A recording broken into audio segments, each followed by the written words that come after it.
Jonathan Robin, président de Distillerie Norrois. Ici, on est dans un bâtiment qui est un incubateur qui a rassemblé 3 entreprises, dont une microbrasserie, la brasserie Bill Boquet, brasserie Automne, Fixie Kombucha et Distillerie Norrois. Je vous dirais, l'objectif ici d'avoir les 3 entreprises ensemble, c'est d'avoir une synergie des équipes, je vous dirais du savoir-faire. Mais si on regarde au niveau de la distillerie, avec notre alambic qui permet de distiller à froid, c'est certain qu'on va sortir du Québec, on va sortir du Canada, on va être à l'international parce qu'on est unique au monde. Donc, on va faire rayonner la distillerie à travers le monde parce que notre produit, notre gin entre autres, ou nos spiritueux qui vont être distillés à froid, vont être des produits qu'on ne pourra pas retrouver sur les tablettes autres que par la distillerie Norrois. On est même en ce moment en train de développer des produits qui vont être faits à partir de grains de céréales locales. Quand je dis local, c'est mascoutin.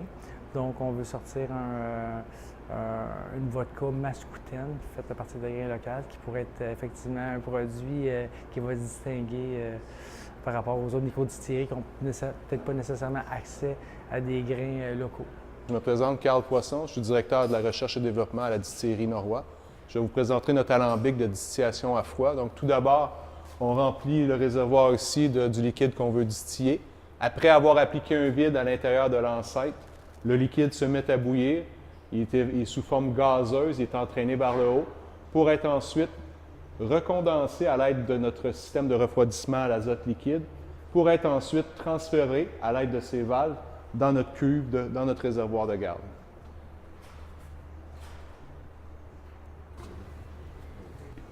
Samuel Godette, maître distillateur chez Distillerie Norrois. Je vous présente nos alambics. On a plusieurs alambics ici, dont à froid que vous avez vu, mais aussi à chaud. On a un 500 litres et un 5000 litres qui nous permet d'avoir un volume aussi intéressant, qui sont dans les plus gros au Québec. Alors, l'alambic est contrôlé par une interface qui nous permet d'avoir une constance là, au niveau de notre distillation. Puis on a des valves proportionnelles, là, un robot qui est au top de la cheminée qui nous permet de contrôler notre débit d'alcool et tout. On est vraiment un petit peu plus évolué sur la technologie.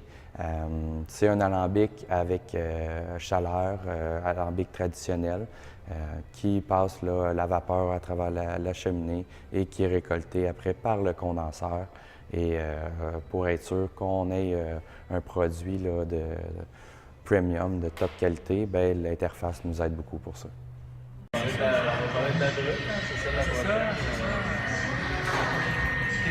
Bon, ici, on est dans la microbrasserie, dans la section de la microbrasserie.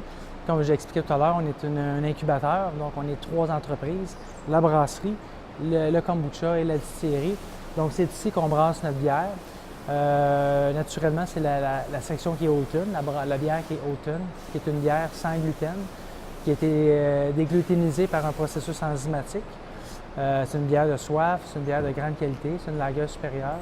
On brasse aussi certaines bières du Bill Boquet qui sont en canette, parce qu'on a des équipements ici d'encanettage.